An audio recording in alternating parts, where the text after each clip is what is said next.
You likely wouldn't credit the sheer unadulterated gall of it, but then, the world is full of petty tyrants ruling over postage stamp kingdoms, isn't it? It began, as these skirmishes often do, with a sterile white envelope, its contents radiating a smug, officious perfume. Violation Notice 1. My grass, apparently on my 10 acres, a good half-mile from their pristine little cul-de-sac utopia of beige siding and mandated petunias, was a quarter-inch too tall. I wasn't even in their wretched homeowners association. My land predated their entire plastic subdivision by a century. The notice cited a covenant I'd never signed, a community I'd never joined. It was signed, with a flourish that suggested a scepter rather than a pen, by one Mildred Kravitz, HOA president. My first instinct was to ignore it. My second, the one that always surfaces when faced with egregious stupidity, was a cold, surgical anger. They had drawn a line, not on a map, but across my inherent right to be left the hell alone. The letter trembled slightly in my hand, not from fear, but from the suppressed energy of a coiled spring. I remember thinking, with a clarity that felt almost preternatural, that Mildred Kravitz had just made a category error. She perceived a resident. She would soon encounter a reckoning. This wasn't just about grass. This was about a fundamental misunderstanding of boundaries, of sovereignty. And I, it turns out, have a rather extensive education in the enforcement of both. The deadpan sarcasm practically dripped from my mental reply. "Oh, Mildred, you have no idea what you've just initiated." The second notice concerned the unapproved agricultural structure, which was my barn. My solid, century-old oak and stone barn, standing proud long before Mildred's ancestors likely even knew what a covenant was. This was followed by a demand for aesthetic conformity regarding my fence line, a sturdy post and rail, perfectly maintained, but apparently not the HOA-approved vinyl picket. Each letter was a fresh escalation, a further encroachment. My family, my wife Sarah and my daughter Lily, saw the mounting pile on the kitchen counter with growing unease. Sarah, bless her pragmatic heart, suggested a polite letter. Lily, with the unfiltered wisdom of a 10-year-old, suggested we get a dog. A very big dog. I simply filed each communication meticulously in a folder labeled Kravitz Aggressions. The emotional anchor of their well-being was the bedrock of my resolve. They deserved peace, not this creeping siege by a woman whose authority was entirely self-invented, a delusion given power by the apathy of her constituents. Then came the incident that vaporized any remaining notion of polite discourse. I'd gone into town for supplies. Sarah and Lily were at Lily's riding lesson. I returned to find the heavy oak door to my barn, the one secured by a formidable wrought iron latch and a thick padlock ajar. Not just unlocked, forced, splintered wood around the hasp. A deep, visceral violation. They hadn't just sent paper, they'd sent people. They had crossed from bureaucratic harassment to criminal trespass. The air in the barn felt different, tainted. My internal monologue, usually a carefully controlled stream of tactical assessment, became a single repeating phrase. They crossed the line. This was no longer about rules. This was about respect, about the sanctity of one's own domain. The barn, you see, wasn't just for storing old equipment or the scent of hay and aged wood. It was also home to Goliath, Samson, Hercules, and Zeus, my 4 Charolais bulls. Each a ton of placid, cud-chewing muscle, unless provoked. Then, they were a ton of bone-jarring, earth-shaking fury. I bred them, showed them. They were my somewhat unconventional passion and, as it turned out, my highly effective, if unwitting, security detail. Peering into the dim interior, my eyes adjusting, I saw the evidence of their recent, unwelcome visitors. Overturned feed buckets, scattered straw, kicked up in panicked disarray. And, near the west wall, a single, muddy brogue, abandoned in haste. Next to it, a clipboard, its pages stamped with the HOA logo, now bearing a rather unfortunate brown smear that I sincerely hoped was mud. A low chuckle, cold and devoid of humor, rumbled in my chest. The trespassers, Presumably Mildred's enforcers, perhaps even the Grand Dame herself, had sought evidence of my non-compliance.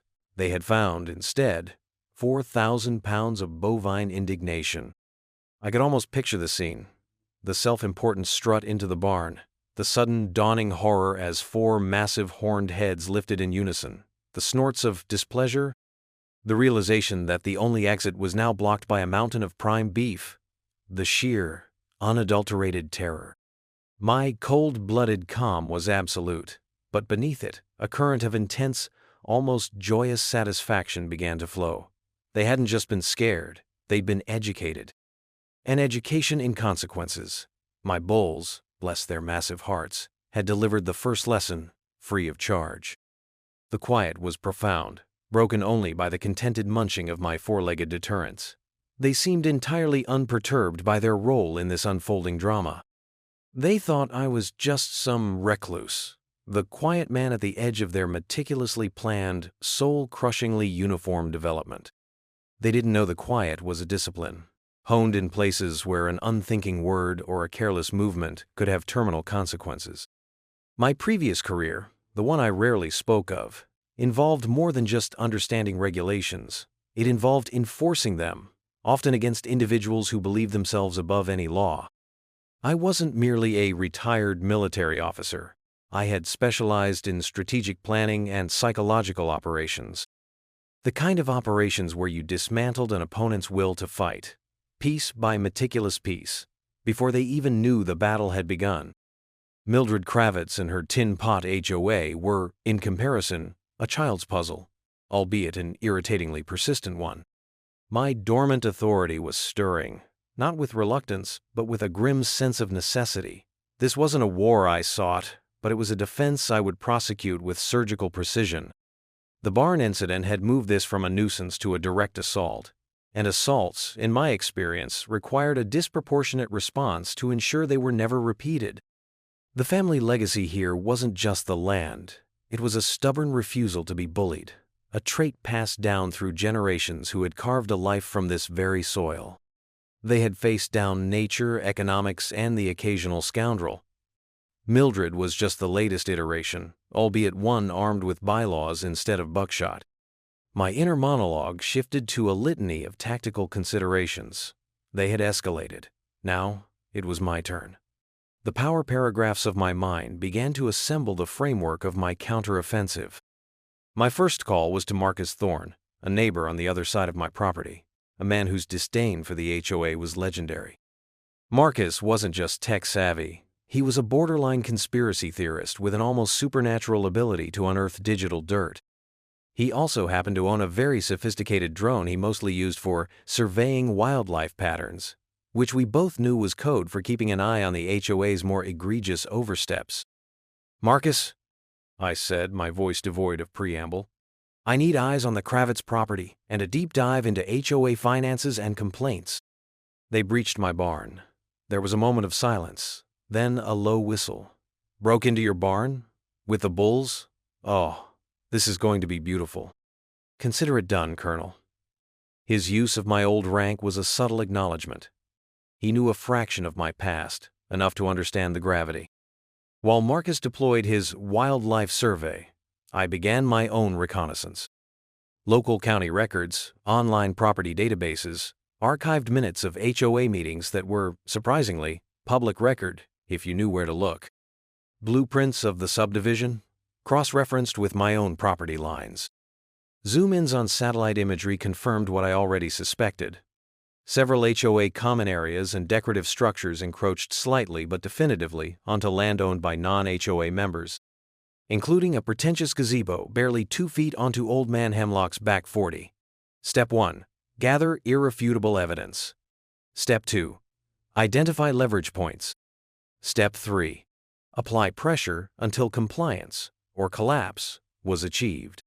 The sheer volume of their petty regulations, their endless stream of violation notices for faded paint or unapproved mailbox designs, would become their undoing. Their own meticulous records would be the rope. I was merely going to show them how to tie the knot. My legal ally came in the form of Eleanor Vance, a semi-retired corporate lawyer I'd served with on a charity board. sharp as a shard of glass, with a deeply ingrained dislike for bullies of any stripe. When I laid out the situation, the harassment, the trespass, the property damage, the sheer unmitigated arrogance, her eyes, normally warm, took on a predatory gleam. Criminal trespass, vandalism, potentially stalking and harassment depending on the pattern, she murmured, tapping a pen against a yellow legal pad. And they put it all in writing? Marvelous. We drafted the cease and desist letter first.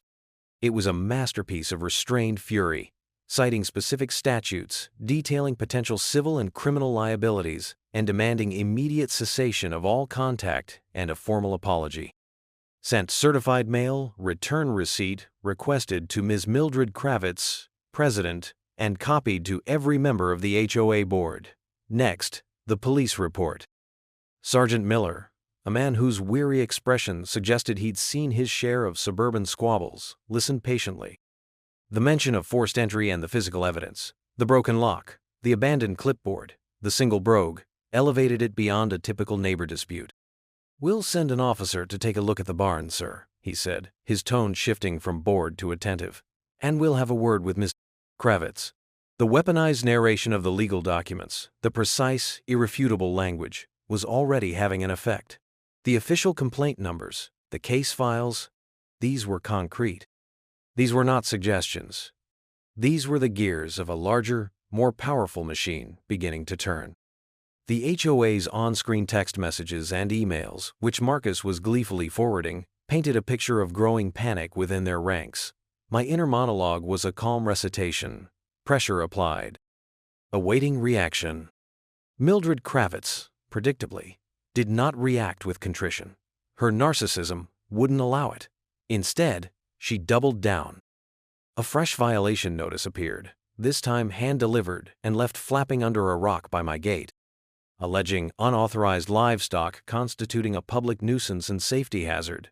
The dark situational irony was almost too perfect. My bulls, safely contained on my private property, were a nuisance, but her goons trespassing and being terrified by said bulls was, what? Civic duty? She then made a critical error. She called the county animal control, claiming dangerous animals were roaming free. Animal Control Officer Ramirez, a stout woman with no patience for nonsense, arrived. I calmly showed her the bulls, securely enclosed in their pasture, contentedly grazing. I showed her my pristine fencing, the gates, the barn. I then showed her the HOA notice. Ramirez's expression soured. "She said they were out, charging people," Ramirez said, shaking her head. "Wasting county resources, ma'am, that's what she's doing," she made a note on her own clipboard. "Don't worry, Mr. Henderson, your animals are fine. Your setup is exemplary." The backfire was spectacular. Mildred's attempt to use another arm of authority against me had only served to highlight her own duplicity. The text messages Marcus intercepted that evening were a flurry of blame and recrimination among the HOA board. Kravitz was becoming a liability, even to her own sycophants. My intensely personal drive for justice was now augmented by the satisfying crumbling of her manufactured authority. She was building her own gallows, and I was merely providing the specifications. The failed animal control gambit was the spark.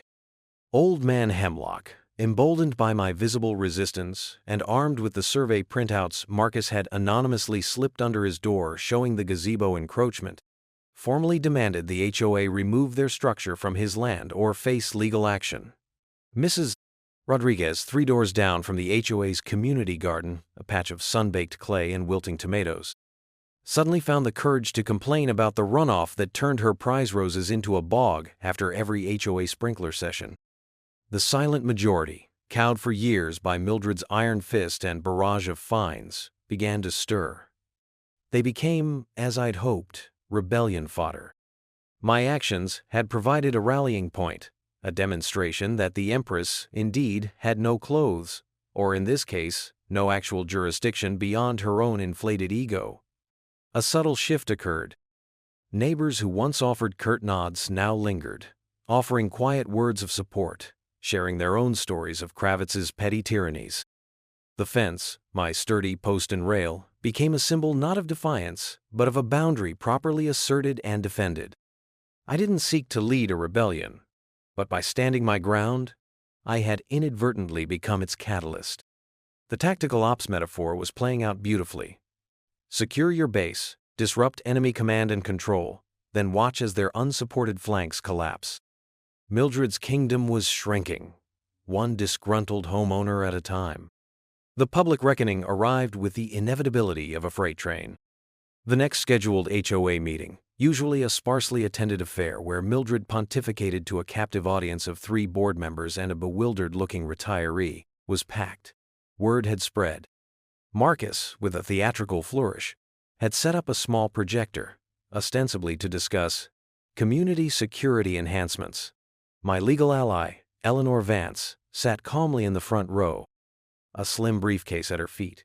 Mildred, clearly flustered by the turnout, attempted to steamroll through the agenda. When she reached new business, I stood. "Ms. Kravitz," I began, my voice carrying easily in the suddenly silent community clubhouse. "We need to discuss the matter of criminal trespass, vandalism, and harassment originating from this board, specifically under your direction." A gasp went through the room. Mildred's face, a mask of indignant fury, turned a shade of puce that clashed alarmingly with her polyester blazer. "How dare you? These are baseless accusations," she shrieked. At that moment, as if on cue, Sergeant Miller and another officer walked in. "Mildred Kravitz," Sergeant Miller said, his voice calm but firm. "We have a few more questions for you regarding the break-in at Mr. Henderson's property. And there's the matter of several formal complaints from other residents regarding misuse of HOA funds and property line violations." Eleanor chose that precise moment to stand, opening her briefcase. "And we," she announced, her voice cutting through the ensuing murmur, "will be filing a civil suit on behalf of Mr. Henderson and several other aggrieved parties for damages, emotional distress, and a full audit of HOA finances." The visual metaphor of the locked gate had slammed shut on Mildred's reign. Her face crumpled. The public embarrassment was total, her carefully constructed authority dissolving before the eyes of the very people she sought to control. The aftermath was, blessedly, quiet. Mildred Kravitz resigned from the HOA presidency within the week, citing personal reasons. The police investigation into the barn incident continued, though I suspected it would culminate in a stern warning and perhaps some community service for the hapless goons she'd dispatched. The civil suit, however, moved forward with Eleanor at the helm, promising a thorough cleansing of the HOA's Augean stables. The encroaching gazebo on Hemlock's property was dismantled. The offending sprinkler system near Mrs. Rodriguez's roses was rerouted. A new, far more reasonable HOA board was eventually elected, one that understood the difference between community standards and outright bullying. My porch light, a simple yellow beacon, once again shone out into the night, a quiet symbol of restored control, of peace hard won. The bulls, oblivious to their pivotal role in this suburban drama, continued their placid existence, their occasional bellows now sounding less like a challenge and more like a contented sigh. There were no more violation notices, no more officious envelopes. The line had been drawn, understood, and finally, respected. My family had their peace. I had my sanctuary. Sometimes, a strategically placed ton of bull is more persuasive than any legal brief, though having both is, admittedly, a distinct advantage. They had crossed the line. They had learned the cost. And the silence that followed was the sweetest kind of justice. A cold, calculated, and deeply satisfying peace.